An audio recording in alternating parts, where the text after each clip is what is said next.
Përshëndetje, unë jam Esina Konomi nga Report Televizion.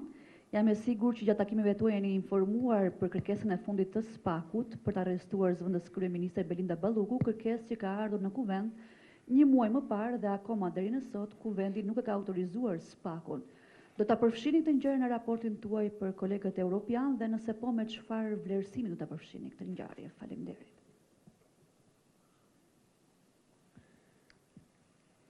Thank you for the question. It's not a surprise because, of course, when you come here, you read the newspaper before and also you listen what different stakeholders also tell you. But I have to say, first of all, it is not up to the European Parliament to comment any legal cases.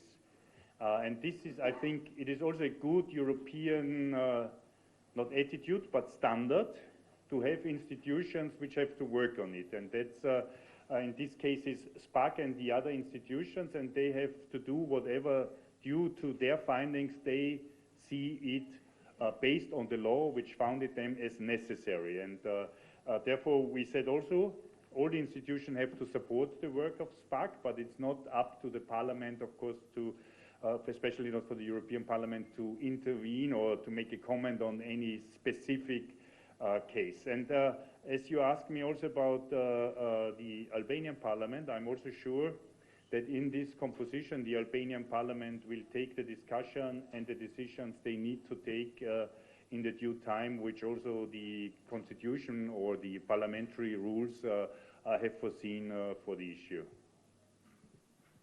Ergüz? Përshëndetje, Ergüz Gjençaj. No, wait. Okay. Ergüz Gjençaj, News 24. Ju thatë se Parlamenti Evropian nuk komenton çështjet në hetim, por unë kam një pyetje ndryshe paksa. Parlamenti Evropian ka hequr imunitetet e disa në eurodeputetëve të përfshirë pas kërkesës së Prokurorisë Evropiane. Funksionuar, cili kanë qenë hapat që Parlamenti Evropian ka respektuar për heqjen e imuniteteve të këtyre eurodeputetëve? Faleminderit.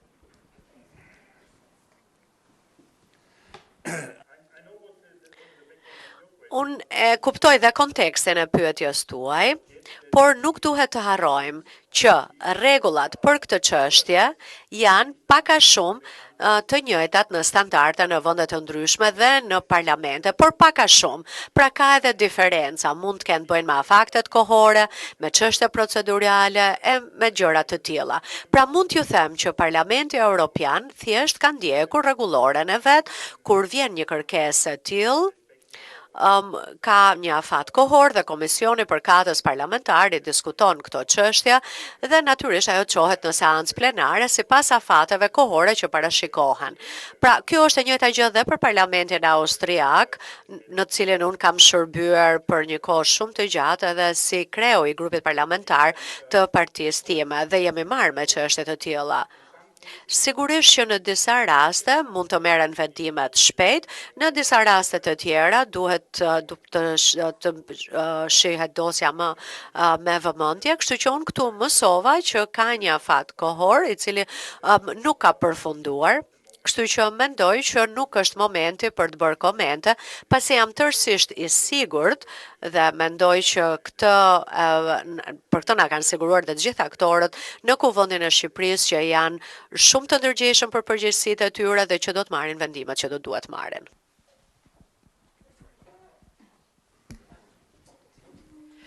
Fiorella Beleshi, CNN.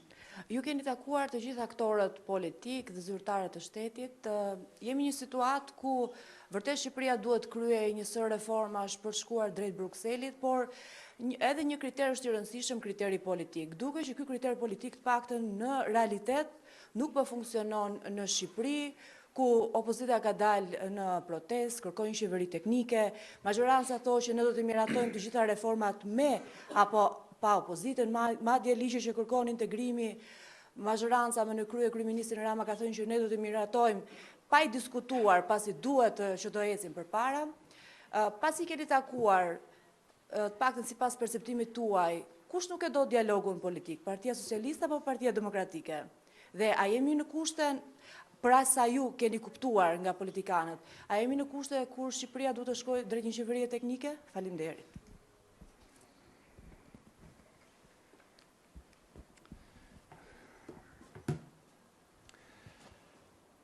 good question. Pyetja me vend.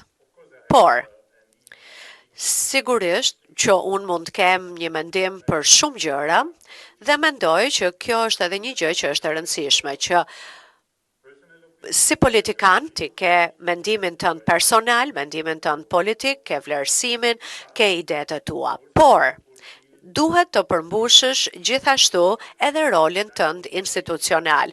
Unë nuk po qëndroj këtu thjesht si Andreas Schieder, eurodeputet, me idetë e mia si eurodeputet për zhvillimet politike në Shqipëri, apo për sjelljen e deputetëve të caktuar.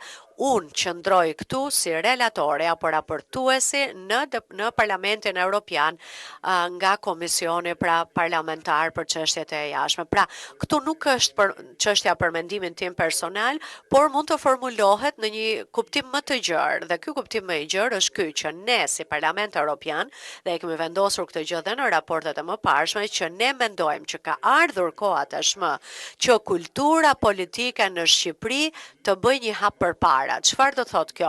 Të mos dramatizohet gjithçka, të mos fillohet me koktejle Molotovi e të tjerë, por të luftohet fort me argumentime, me argumente të forta në skenën politike aty ku duhet. Pra kjo vlen edhe për opozitën, edhe për qeverinë dhe besoj që, siç e dim, mbi 90% e qytetarëve shqiptar duan integrimin evropian dhe mendoj që kjo është gjëja më e mirë që mund t'i tregojë Shqipëria Europës, që është një vend i bashkuar dhe ka një qasje të bashkuar.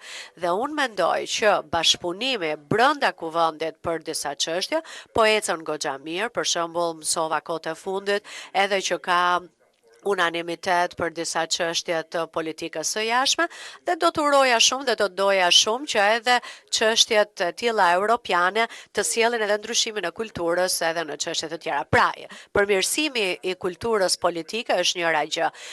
Çështja tjetër është kjo, që Shqipëria ka bërë dhe ka patur një ecuri madhore në negociata dhe në konferencën ndërqeveritare, por edhe nëse vlerësimi i komisionit do të ecë mirë në pranverë, Shqipëria do të fillojë të mbyll kapitoj dhe siç e ka thënë edhe komisionere për zgjerimin, Shqipëria do të vazhdojë të jetë pararoj për zgjerimin. Por duhet të themi që këtu nuk bëhet fjalë vetëm për hapjen e kapitujve, apo vetëm për po është puna edhe tek mbyllja, dhe për mbyllja nuk është çështja vetëm tek miratimi i legjislacionit, sepse ideja e ligjit nuk është që ne tani e kënaqim Bashkimin Evropian duke miratuar këtë apo ato ligj. Jo, ideja e legjislacionit dhe miratimit të tij është që ne duhet ta miratojmë sepse duhet të afrohemi standardeve europiane në zbatim dhe duhet të kemi një harmonizim më të mirë ndërmjet standardeve në Shqipëri dhe atyre në BE. Kjo do të thotë që edhe pas miratimit të legjislacionit ka shumë punë për të bërë. Dhe kjo më duket goxha mirë, shumë mirë. Pse? Sepse Shqipëria ka vendosur që të jetë e vetëdijshme dhe të përkushtohet reformave, sidomos për luftën kundër krimit organizuar, që përpara 10 vite Shqipëria ka ndërmarrë hapin e pa precedent pra që të bënte rivlerësimin e gjyqtarëve dhe të prokurorëve. Dhe kjo ka sjell edhe ndryshimin e perceptimit të publikut dhe ndryshimin e opinionit publik. Dhe gjë e fundit që dëshiroj të them është që nuk duhet nënçmuar asnjëherë mendimi apo perceptimi i publikut. Pra, do të tregon që ti duhet vazhdosh me reformat, nuk duhet as të ngecësh në vend, as të bësh hapa pas, sepse ideja nuk është vetëm për të bindur Komisionin Evropian, apo Parlamentin Evropian, apo kryeministrat të tjerë, por të bindësh publikun. Dhe unë dua që zgjerimi të bëhet realitet dhe dua ta shoh këtë realitet, të bëhet konkret dhe do të bëhet pamundur që të bind opinionin publik kudo, por që këtu arena politike, qeveria, opozita, shoqëria civile, gazetarët, pra dhe ju, media, të gjithë duhet të bëni të pamundurën që të ketë një komunikim të duhur për mënyrën dhe ku është Shqipëria tani dhe ku do të arrijë në të ardhmen. Faleminderit.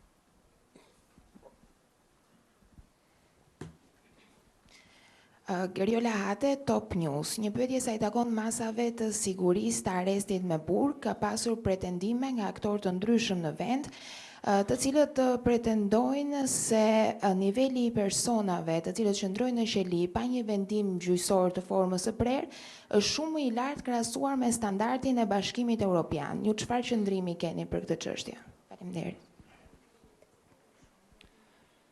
First of all, Së pari, unë po e shihja këtë çështje me vëmendje dhe e shoh që ka qëndrime të ndryshme në shtetet të ndryshme anëtare, sepse kjo nuk është një çështje apo një standard i BE-s vetëm, por modele të ndryshme në shtetet të ndryshme anëtare. Kjo është një çështje e cila duhet të trajtohet, duhet të diskutohet. Që do të thotë që ne kemi vënë edhe në agjendën tonë diskutimet e institucioneve, po kjo ka të bëjë edhe me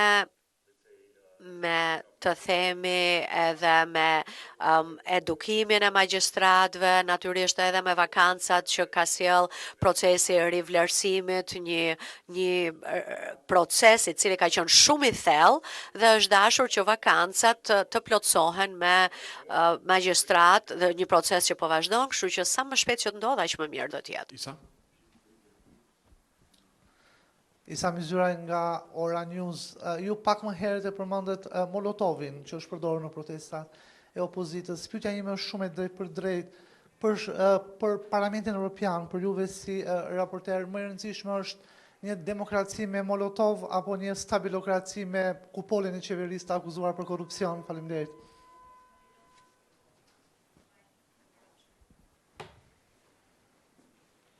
first of all, Së pari, personi që i dha emrin këtij koktejli, siç i themi ne, Molotovi, kontributi i tij në historinë nuk ka qenë vetëm pozitiv. Besoj e dim, kështu që demokracia me Molotov nuk është e mirë. Së dyti, dhe që ta themi qartazi, kur pra javën e shkuar ne pam fotografi në media për protestat në Shqipëri, që dukeshin dramatike. Pastaj vjen në Shqipëri dhe shikon një situatë shumë më pak dramatike se ajo që u gjenerua nga fotografitë. Dhe kjo është që do thot pra që duhet të jemi të ndërgjegjshëm edhe për perceptimin që ju prodhoni nga media edhe në mendjet e qytetarëve europian. Pra, unë e di që shqiptarët dhe demokracia po funksionon mirë, që ka debat në kuvend, që ka debat edhe deri në orën 4 të mëngjesit, siç ka qenë rasti në kuvend, që ka hapësirë për opozitën, për deputetët e opozitës dhe të mazhorancës të diskutojnë këto çështje. Pra, është një demokraci normale ku ndonjëherë e ke qef dikën, ndonjëherë e urren, ndonjëherë je kundër, ndonjëherë ke të njëjtin mendim, por let mos ta mbi dramatizojmë gjën, ta dramatizojmë pra më shumë se ç'duhet. Unë mësova kur kam ardhur këtu që situata është më pak dramatike se ç'na duket ndonjëherë dhe mendoj që është edhe më e rëndësishme që të vim të gjejmë mesin e artë. Pra, përgjigja për pyetjen tuaj, a duhet të zgjedh ndërmjet njërës apo tjetrës, nuk do të zgjidhja asnjërin. Thjesht do të zgjidhja funksionimin normal të një demokracie. Argen?